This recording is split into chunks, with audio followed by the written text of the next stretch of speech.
Hey Eurovision fans, Katarsis will represent Lithuania in Eurovision 2025 with their song Tavo Akys. I'm going to listen and react to the live performance from the national final and the choir version of the song, give you my analysis of the song, the artist and the staging, and see if this could qualify into the Eurovision final. So, let's kiki. Hi, my name is Tom, I'm an Irish Eurovision analyst and you can find all of this stuff on my Eurovision channel. First, let's talk about Eurovision.lt, which is Lithuania's national final. Really big this year, 45 songs. I still think it's way too much. I feel like it's hard for people to get really invested when you have so much filler. I heard that they were having trouble selling tickets to the final. I think interest was just a little bit too low. So I've already done my initial reaction to this if you want to go watch. Little bit of messiness this year in that two of the big televote favorites didn't qualify because of the jury system that they have in the semi-finals. So they ended up putting two of those into the final. So we had 12 in the final this year. Definitely think that Eurovision.lt needs a little bit of a revamp, less songs, a little bit less jury power in the semi-finals. I think Melody Festival, for example, doesn't have any juries in the semi-final. They only come into the final. Maybe Lithuania could look at like a hybrid version of that. Or also one thing they could change is that Lithuania prioritizes the jury. So if there's an equal amount of points, jury wins. We saw that with Monika Linkite in 2023 when she won because the tiebreaker was the jury, which was in her favor.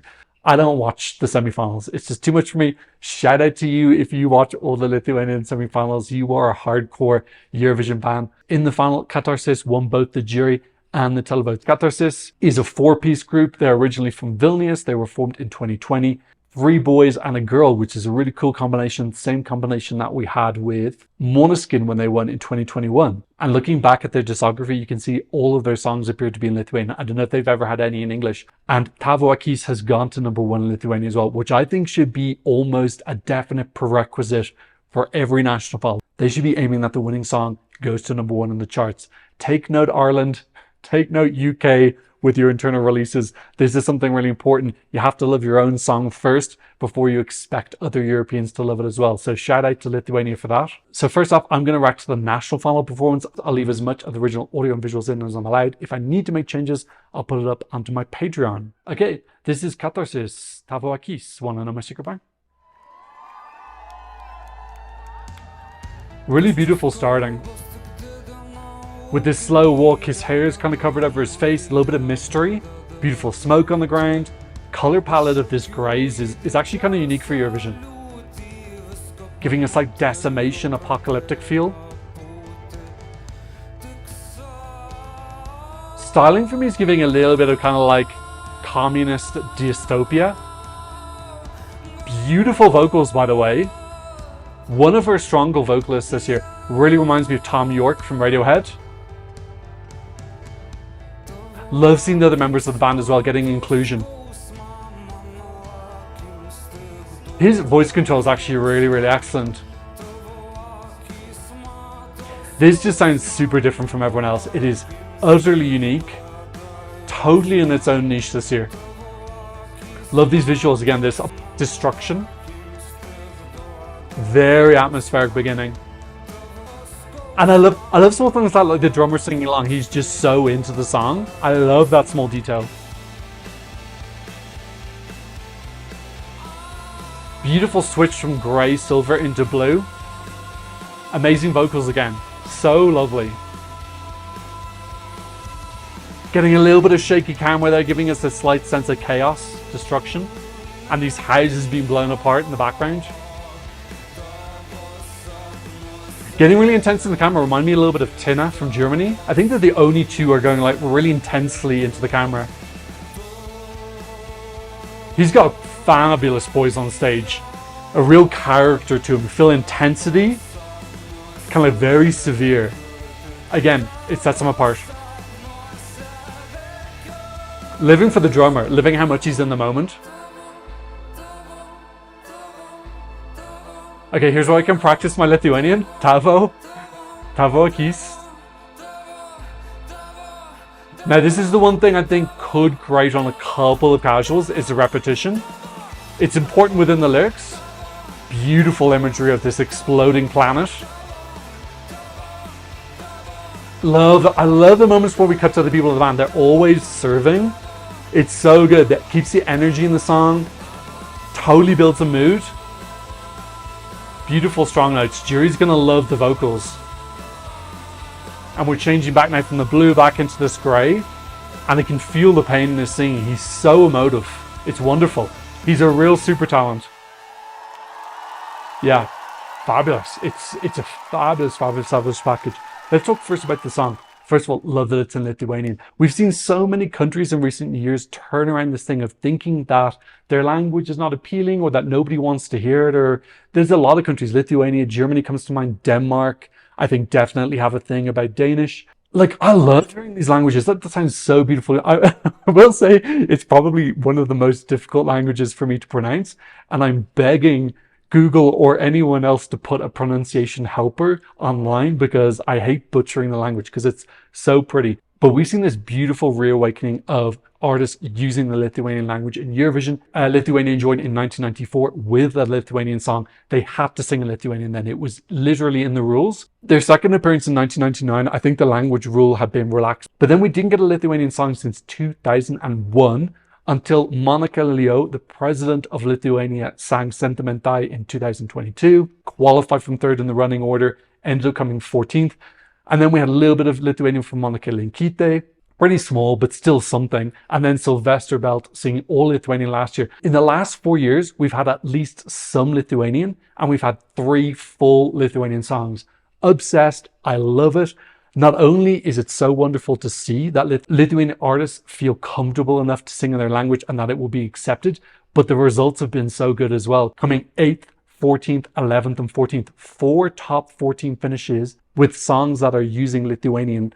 I absolutely love it. I want this from Lithuania every single year. Yeah, so this is really, really fabulous. I think that Lithuanians should be so proud of the song. Song is crazy unique, like probably one of the most unique songs with it. Latvia as well, I think, have a super unique song. You know, if we look at the songs this year, which are just absolutely doing their own thing, very different from everybody else. You know, I think Portugal has a super Portuguese vibe. Ukraine feels super unique to me this year. Latvia, Lithuania, Albania. These countries are just stand out a total freaking mile. They sound so different for various different reasons, just different music genres, adding in cultural elements. The flip side of it being so unique is that it becomes a little bit hard to predict how it's going to do, which we'll talk about later. But obviously when you have like a song that follows more of a Eurovision formula, it's much easier to predict how it's going to do. Yeah, song-wise, this is wonderful. It's got a real melancholy sadness to it. It's real and severe, honest, very emotionally raw. I need to learn all the names. We have Lucas, who's the main lead singer. We have Emilia, who is the female guitarist. Alanis appears to be the guitarist.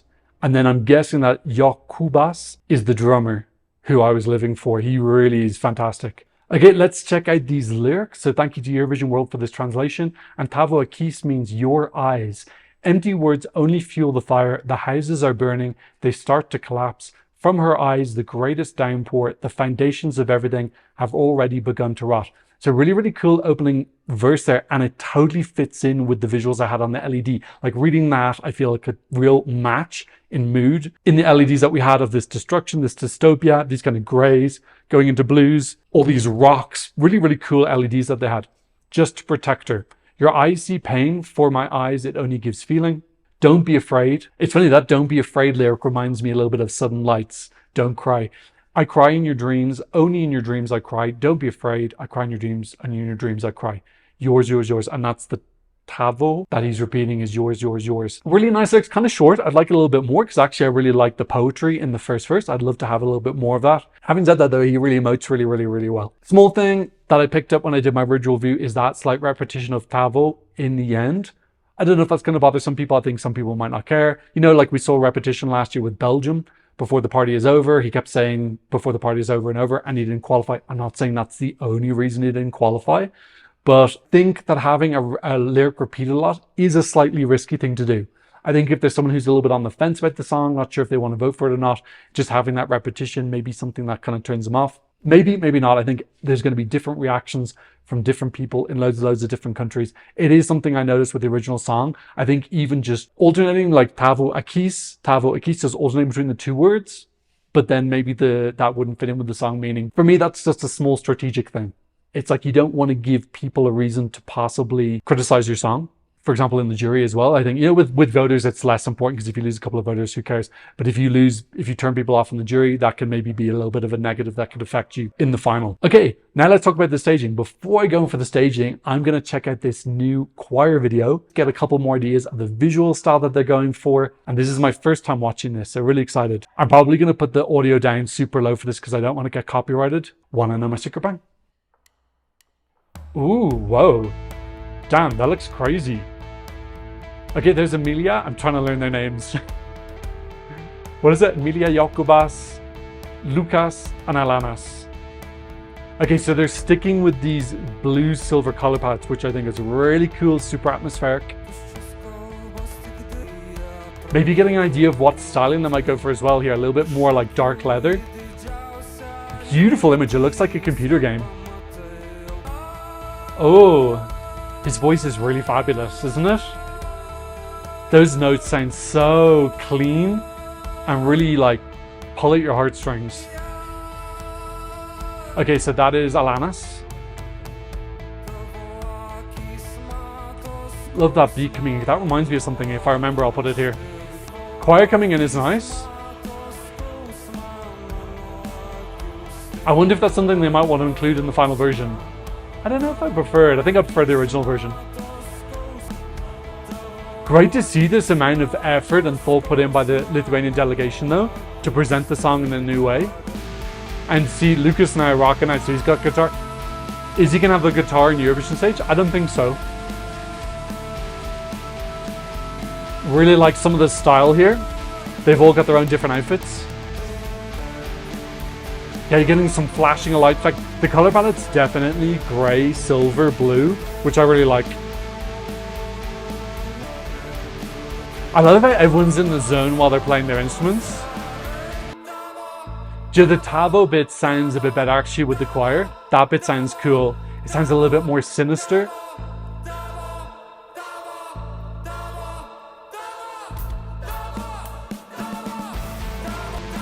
I wonder now, because they've got space for 2 more people, might they bring in 2 backing singers? I don't know, I think it'd be better with the 4 of them on stage. Okay, really cool there.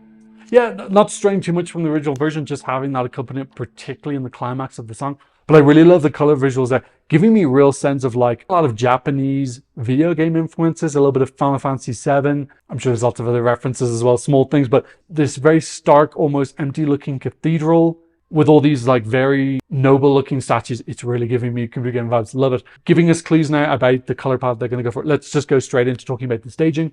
This confirms for me that that's a color palette they're going for, which I think is good. It fits with the mood of the song. It gives it a seriousness. It hints at the melancholy there as well. Fashion-wise, I think I like both of them. I just wanted probably a little bit more detail on the costumes that they're wearing in the live performance. Just maybe like small details just so that all 4 of them are wearing different things. It just looked a little bit too plain, which actually could work because it does kind of give the dystopian vibes. But I think maybe we can still give dystopia with just a little bit of a small upgrade. I want everybody to just do like small deluxifications and upgrades on their national final, just because you've got time and you've got a little bit more resources and your team kind of can put all their attention on you, having previously had to divide their attention amongst a lot of people. So I kind of expect every aspect to just be a little bit upgraded. But I love the styling in that, and I love that it was different as well, showing that they've got multiple ideas and all 4 of them had different outfits. I wonder, is it possible that they might bring in 2 backing dancers to do that kind of choir bit at the end? Musically, it actually reminded me a little bit of Final Fantasy VIII. Sorry for putting in 2 Final Fantasy references in one song, in one video. But yeah, overall, in terms of the concept of the staging, I think it's perfect right now. I think this is a great song to just have everybody rocking out. Lucas is making eye contact with the camera, but the other 3 are kind of looking down to the side. They're looking at the ground. They're kind of closing their eyes in the moment. It really, really works for me. I think we had a similar thing with Måneskin as well. You know, Damiano was looking at the camera, but the other 3 were just totally in the moment, super passionate, living their best life, which is a kind of a difficult thing to do because you're not actually playing the instruments on the Eurovision stage. It's all the playback. So you have to pretend playing your instrument while kind of acting as well. And I really do think that they did a great job. All 3 of the other members do a great job at doing something interesting when the camera does come to them. Lucas has incredible intensity. I love characterization that he has on stage and the way that he emotes. I think it's really good. Again, every single aspect of this feels super unique. color palette, posture and demeanor on stage, staging concept, just rocking out. Like, I don't think we have anyone else really rocking. We have so few rock songs this year. Like, who do we have as pure rock? Like, nobody. We have no rock songs this year. I'm sure there's one I've forgotten, but like, this is a real rock sparse year. They don't need to do anything special. They're just standing at a mile as they are. Okay, so let's talk about how this can do. First of all, can this qualify? Well, first of all, we need to acknowledge the fact that since Lithuania did a revamp of their national final, they have qualified 4 out of 4 years. And obviously the Roop on Fire would have qualified as well. So that would have been 5 out of 5 years. Lithuanian delegation have been really wonderful in recent years. And we saw in Eurovision.lt this year, I thought they had some really, really great staging. Everyone seemed to have a pretty solid concept, great lighting, great camera movement. So I have a lot of faith in the Lithuanian delegation that they know what they're doing. They're working with the right people. They'll be able to give us something that looks super unique and fresh. I have to admit, this does feel a tiny bit more risky to qualify than some of their previous entries. Keep in mind that the last 4 years, they've been 4th, 7th, 4th, and 4th in the semi-finals. So not only have they qualified super, super strongly. I consider Lithuania as one of the most passionate Eurovision following communities. There's some countries that are just more invested than others are. That's just the reality. If you look at views, for example, on any of the Czechia videos, they're always going to be lower than those of the ones on the Lithuania. I'm not, no shade on Czechia. It's just a reality that the contest doesn't have a huge following there compared to Lithuania. I feel like Lithuanians are really invested. There's obviously Lithuanian diaspora all over Europe as well. I think that helps. The reason I'm just a tiny bit concerned is that we do see that these songs, which are a little bit more indie, which are a little bit more rock, just a bit different, alternative, don't tend to be what the Eurovision audience is expecting when they tune in. So, you know, we think of songs like Sudden Lights, Aya, which came 11th in their semi-final. They had a really crappy running order, but like that was an absolutely beautiful quality song, also sung really well, and it came 11th. Now, it was in a tough semi-final. It didn't have a great draw. It's just the fact that people watching, most of them, majority of them, are looking for a pop song. That is the genre that is the most welcome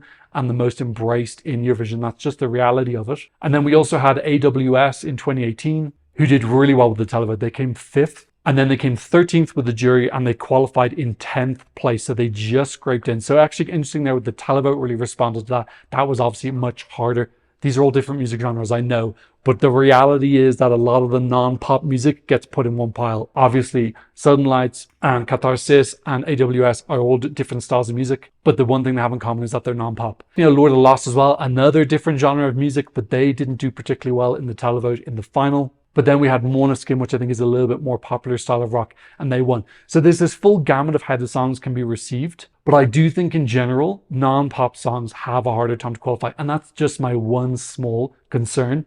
I feel like the song can qualify on its own, but I really feel like Lithuanians are going to show up for this. I think all the Lithuanians around Europe are going to be super proud of this entry, as I would, because I think it's an entry to be proud of. So I think that the diaspora is going to come for this en masse, and I'm expecting this to qualify. So I think that Lithuania should be able to get through. Okay, so when it gets to the final, well, how could this do? I think the jury's really, really going to like this. The vocals sound so clean. Everyone looks so professional when they're playing, even though they're not actually playing their instruments. They're pulling off the fake playing very well. It just looks professional. Vocals sound really clean. It's something super unique. I just don't see how you could mark this down. Even if it's not your type of music, I don't see how you can see this as a very quality product. And it looks, the visuals, LEDs look super clean. We've got lots of happy, joyful, fun songs this year. And this is just, again, a really, really stark contrast. Even compared to all the sadder songs, this just feels different. It feels a lot more harsh and bleak. It's got a very different vibe from everybody else. So yeah, although we see songs like AWS didn't do particularly well with the jury, I think that sounded a lot harsher. It had more of an unclean vocal. This has no unclean vocal in it. And then Lord of the Lost was like all unclean vocals. So historically, it appears that the jury is just not open to an unclean vocal. I think if they put the choir in, I think actually that might appeal a tiny bit to the jury as well, if they put the choir in the last part. And then televote wise, I feel like it's a little bit more unpredictable. Again, I feel like it's just how many non-pop viewers are watching the contest. Anyone who wants alternative rock, Lithuania is their person. That's literally all they have to vote for. So I think it literally just comes down to how many of those people are watching the show. You know, if there's a lot of buzz about the song before, maybe those people will be more likely. But that is not the typical viewer for Eurovision. It is more mainstream. It is a little bit more pop-loving. Those pop-loving people have to spread their vote and loves amongst many, many different acts. Whereas anyone who loves alternative rock Katarsis is their champion this year. There's a big if attached to how many of those people turn up. Obviously, some other people are going to like this as well. But I think that group, if you love them, then you might be voting for them 5, 10, 15 times. And that really, really helps to get your televote score up when you've got super passionate fans behind you. So televote wise, it's hard to say. I don't know how many of these people tune in from each different country. But if we look at a historical pattern, I'm guessing this will kind of be mid-table with the televote, higher with the jury. And this could possibly continue Lithuania's record of being top 14. Actually, if you ignore 2017 Fused Mark and 2019 Yuri Veklenko, they've been top 14 6 of the last 8 years. So the 2 times they non-qualified, all the times they've been in the final, they've been top 14.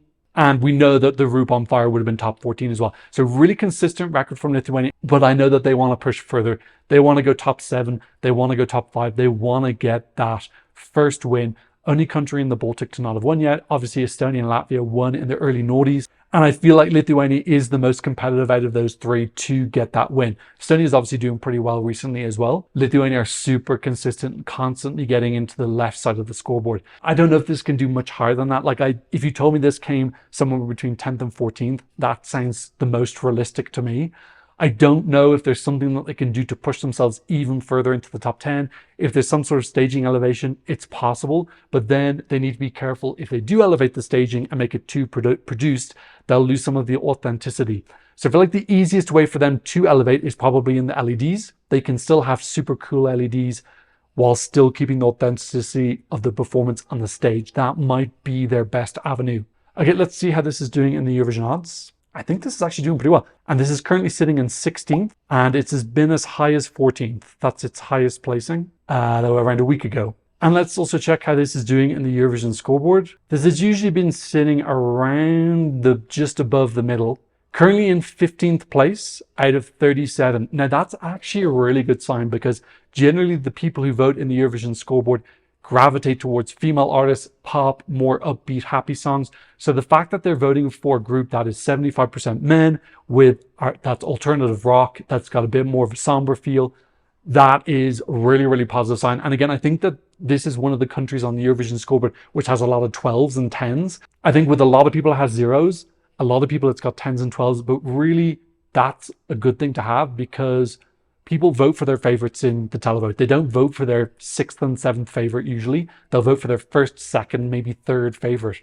So you'd rather have something Marmite that people love or hate than something that people are a little bit ambivalent of. Perfect example is the UK. Ali singing Dizzy, really wonderful song last year, but I think that was just in a lot of people's 6th to 10th places, and that's just not what people vote for. I was a huge fan of that song, one of my most played last year, but it didn't even come into my head to vote for it because I was voting for my number 1 and my number 2 and my number 3, and the UK wasn't there. So being divisive is a good thing for the televote. Okay, that's what I thought about Katarsis singing Tavo Akys. What did you think? Leave me a comment in the comment section down below. Thank you to those who've been supporting me on PayPal and Buy Me a Coffee. If you want to support the channel, I'll leave a QR code for you here and a link in the description. And of course, thank you to my wonderful Patrons for patronizing me from all around the world. On my Patreon, you get the original audio and visuals. You can get some early releases. You can be in the credits. You can support the channel.